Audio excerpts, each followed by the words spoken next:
Felix told reporters that DRC President Felix Tshisekedi and Rwanda President Paul Kagame will sign a historic peace and economic agreement that Trump brokered.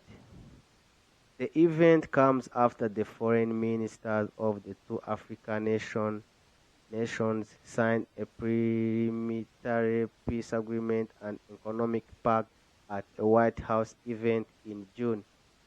After months of talks, they met in Qatar in November and signed a framework with the ultimate goal of putting an end to years of fighting.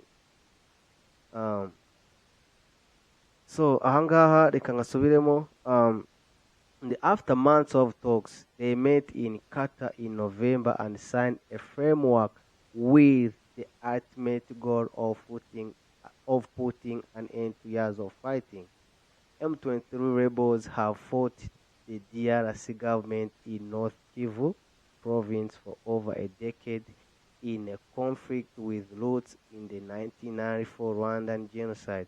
The rebels, among more than 100 groups operating in eastern DRC, are made up primarily of ethnic Tutsi who were targeted by the Hutu in Rwanda. The group resurged in 2021 with the alleged support of Rwanda. Kigali has denied working directly with the M23, instead saying Rwandan forces have acted in self-defense against the DRC's military and ethnic Hutu fighters in the porous border region. Thousands of people, many of them civilians, have been killed in the violence which surged during an offensive at the beginning of this year that saw the M23 seize two of the DRC's largest cities. Fighting has continued sporadically as the truce talks have progressed. The United States Office of the High Commissioner of Human Rights, OHCHR, said that at least 319 civilians were killed in North Kivu province by M23 fighters aided by members of Rwanda Defense Force in the July shot after the initial White House deal. Details of a final agreement were not immediately clear.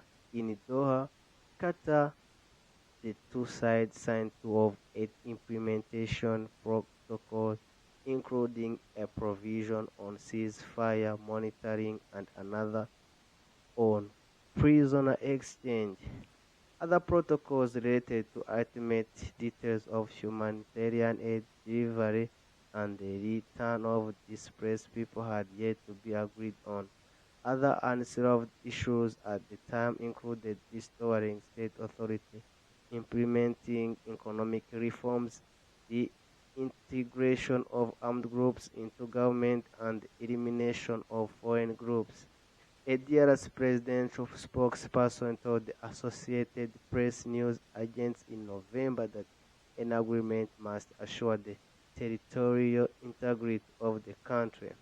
Despite the lingering questions, Trump has repeatedly claimed the conflict as one of several he has helped end since taking office in January. Yes, iziko ry'ikinyamakuru nicyo dushoboye kubabonera, n'ayo makuru dushoboye kubasomera. Twizere ko hari ikintu cyabaryoheye mu matwi, kandi mwashoboye gusobanukirwa. Abadashoboye kumva ikinyarwanda mwihangane, igihe abumva ikinyarwanda badashoboye gusobanukirwa icyongereza mwihangane, igihe twaboneye amakuru asomwa mu kinyarwanda nayo tuzihangana tuyabasomere. Nongeye kubashimira, bifuriza kugira iherezo ry'umwaka ryiza, bifuriza komeza kugira imigisha iva ku Mana.